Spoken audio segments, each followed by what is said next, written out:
Good morning, good afternoon, and good evening, wherever you are and whatever you're doing. I hope you're having a fantastic day. I have got another incredibly spicy build for you today for the most recent Elden Ring patch. As mentioned in the previous video, the current most OP bleed build that I showed you is only good against anything that's weak to bleed. This build, however, though potentially not quite as lethal with the burst damage in certain circumstances, can absolutely destroy every single enemy in the game, from groups of tiny little dudes to gigantic monstrosities. And even the fire giant or the Elden Beast. That's the one! That's the one! This build has an insane amount of strengths that can be boiled down to three main components that will allow you to deal with every single enemy type in the game. So let's talk about the three components now, and then we'll get into the specifics before breaking down the build so that you can recreate this and try it out for yourself. Also, to let you know exactly how powerful this build is, this video was recorded in New Game Plus 4, so the enemies and bosses are much stronger than they'd usually be, yet they are still being melted in seconds. We'll start off with the most controversial because I know people don't like this Ash of War anymore, but trust me, you need to give it another go. I am of course talking about the Flame of the Redmanes. Yes, the poise damage of this weapon art was nerfed into the ground during patch 1.08. And I think because of the fact that it's no longer insanely overpowered, people aren't giving it the time of day and utilizing it for the still really solid Ash of War that it is. You project out a huge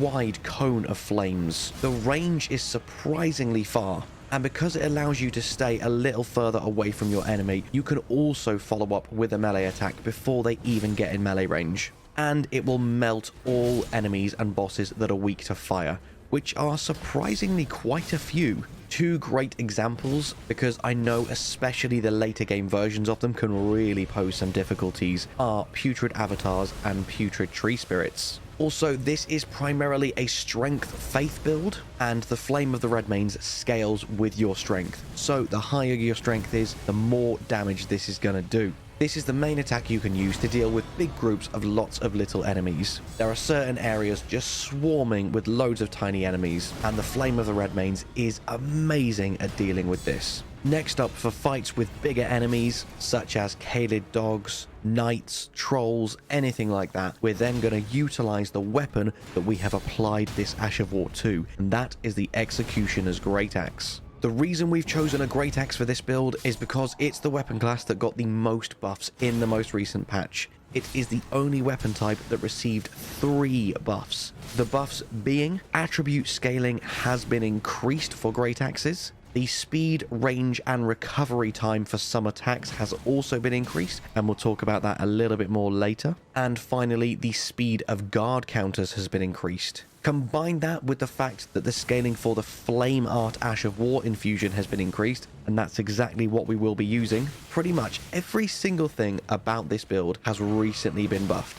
And you can tell. The reason this axe is amazing at dealing with the bigger enemies, as I mentioned at the start of this segment, is because with this build, you are going to be staggering nearly every enemy in the game in 1 or maybe 2 hits. And when they are staggered, the Executioner's Great Axe has a very, very unique ability that not many other weapons have, in that it deals bonus critical strike damage to any enemies that are staggered. We'll elaborate more on that when I talk about the talismans and armor that we're running. And finally, the third and final main component to round off this build is the utilization of pest threads for massive bosses. If you didn't know, the reason this incantation is so insanely powerful is because the projectiles damage every single part of an enemy that they pass through. And that doesn't necessarily mean all of the targetable parts, it's even better than that. If it passes through an enemy's arm and then flies for a tiny little split second through the air and then goes back into the enemy's body again, that's 2 hits.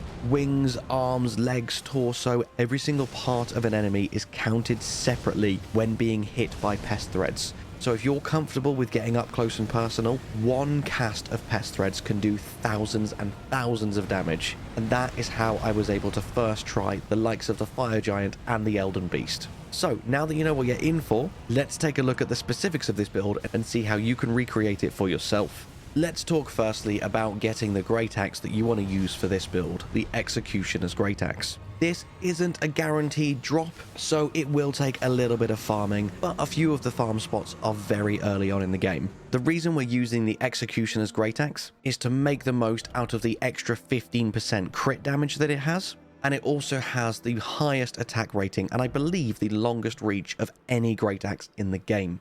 If you are getting bored of the grind though, two really solid alternatives that are just as good in every situation apart from the crit damage are the Rusted Anchor and the Great Axe. Both of these are looted from specific locations rather than having to farm them like the Executioner's Great Axe that I'll be using. And the earliest spot that you can farm this from is the very first site of grace in Liurnia, the lake-facing cliffs. Not far from here, there are two skeletons hanging from a tree, and when you get closer, another skeleton will spawn wielding this axe. But there are more locations to farm this as well that are probably more efficient. They're just a bit later on in the game. However, the lake-facing cliff is my personal favourite farming spot because you can also farm for the grave scythe at the same time. Now, once you've got the weapon, the next thing you want to do, of course, is apply the Flame of the Redmane's Ash of War to it. And this is dropped by an invisible teardrop scarab just in front of the Fort Gale North site of grace. And as mentioned previously, you want to apply this with the Flame Art affinity. Now that you've got that, you'll be mopping up little groups of enemies in no time.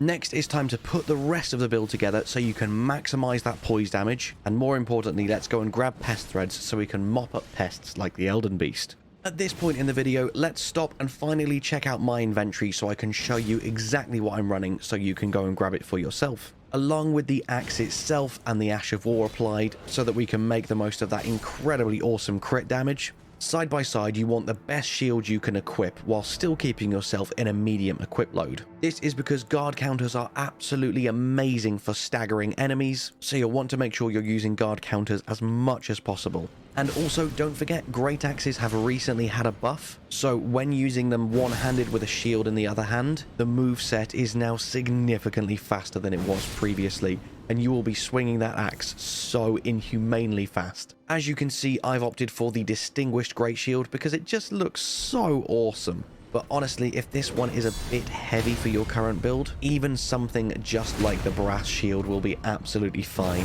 Anything that's going to give you 100% physical damage resist. Next up, you're obviously going to need a seal so that you can use pest threads when we do go and grab it. Any seal with high incant scaling will do. The most efficient one is the Erdtree seal at +10. But honestly, many seals maxed out have nearly the same amount of incant scaling. Even the standard finger seal that you can just buy at the start of the game is nearly as powerful. So honestly, any of them will do, depending on the other incantations that you're going to run alongside this build. Next up, as mentioned in the previous video, you want to make sure you get that poise above the sweet spot of 52, so any big heavy armor set that you can put on that still keeps you in the medium equip load is going to be perfect. I've gone a bit OTT just because my build can handle it and gone for the scaled set, but anything you equip will be absolutely fine as long as you've got above 52 poise. Obviously, to compensate, I've got the Erdtree's Favor and the Great Jar's Arsenal. And as you can see, I'm not even doing this build as efficiently as I could be, so you can make this even better than you're seeing me wield it here, because I've only got the Erdtree's Favor +1, and I've only got my Erdtree Seal at +9,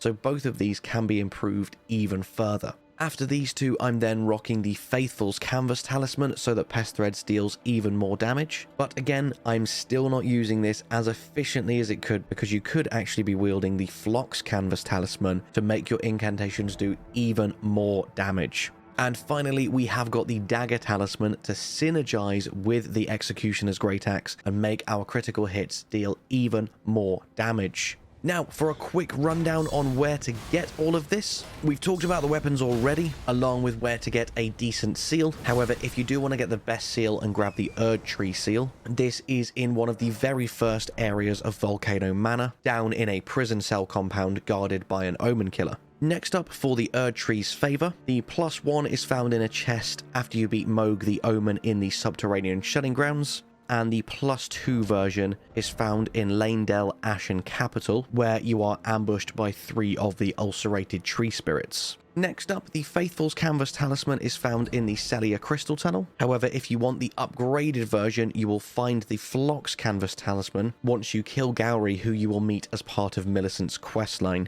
You do need to be at a specific part of the questline, but I'll come back to that in a minute because we need to speak to him first to get Pest Threads anyway. And finally, before we come back onto the Phlox Talisman and Pest Threads, the Dagger Talisman is also found in Volcano Manor, just here behind a fog gate locked by 2 Stone Sword keys.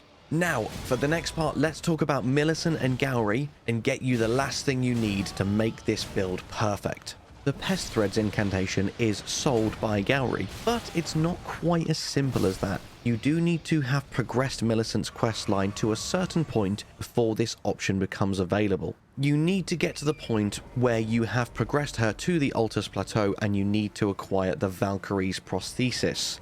Go and grab this from the Shaded Castle, and once you have given it to her, you can come back to Gowry, you will have unlocked new dialogue options, and you can now purchase the Pest Threads. Also, if you didn't know, exhaust his dialogue and pay attention to what he has to say about Millicent, Melania, and Rot. And at the end of all of this, you'll be rewarded with this super awesome hidden gesture. And as for the Phlox Canvas Talisman, this one can only be dropped when you kill Gowry whilst he is in the crying state. There is only one thing that will put Gowry in the crying state, and that is crying over Millicent's death. However, there are 2 ways to make this happen. Firstly, you can complete Millicent's questline. Obviously, that's the route I recommend. However, if you really desperately want this talisman early, you can just kill Millicent yourself. That will put Gowry in the crying state and reward you with the Phlox Canvas Talisman. Now the build is together. Let's talk more about how to effectively utilize it, and then have a look at your stats and what wondrous physick you want to use with this build. You see my stats here at level 150, but please note I started this character as the bandit, so this is actually very inefficient. I suggest you start as either the Confessor or the Hero to get the most out of your stats. Either one is great as they both waste very few stat points. You need an absolute minimum of 34 strength and 8 dexterity, and then ideally with the few extra stat points that you will have that I don't have, I would advise pumping them into Vigor so you can have 45 Vigor,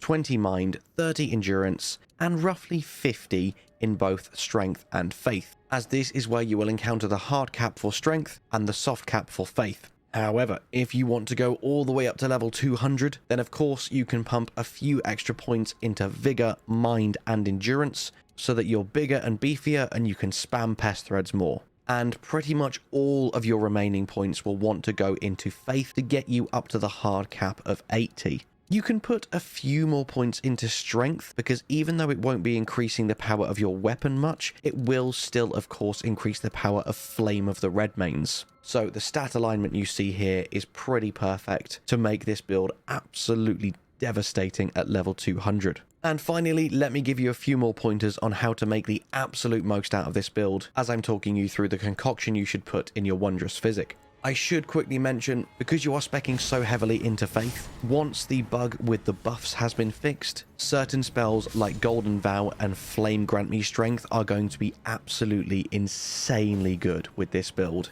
And then to couple with that, you can equip the Flame Shrouding Cracked tier to increase your fire damage even more. However, obviously against fire-resistant enemies, you might want to use something else, such as either of the Opaline tiers to give you a bit more defense. And more importantly, you want to make sure you're always using the Stone Barb Cracked tier so that you are staggering enemies more often so you can utilize all of that extra juicy crit damage you have. And now finally, to put it all in action and recap, you are going to be using a combination of guard counters, Flame of the Redmanes, and then very fast one-handed light attacks for groups of smaller enemies, playing on the defensive side and just spamming guard counter after guard counter to deal with anything big and nasty, such as Kalid dogs, finger creepers, trolls, giants, you name it. and of course the piece de resistance to this build, the pest threads, to absolutely annihilate the living shit out of all of them big scary bosses that were giving you trouble previously. My friends, I believe that is all you need to know to absolutely crush with this build. Also, for anyone that's stuck around this long, I'm really curious if you have a name for this build. I was desperately trying to think of something catchy and witty like the Lightning Guardian I did a few months ago. The pesky executioner? Pesty? The pesty executioner? The faithful pest? The faithful executioner's pest. Doesn't quite work, does it? Let me know in the comments what you reckon this build should be called. And enjoy. Have fun, my friends. And as always, all that is left for me to say is thank you so much for watching. I hope you have an amazing day, and I'll see you in the next one. Bye-bye.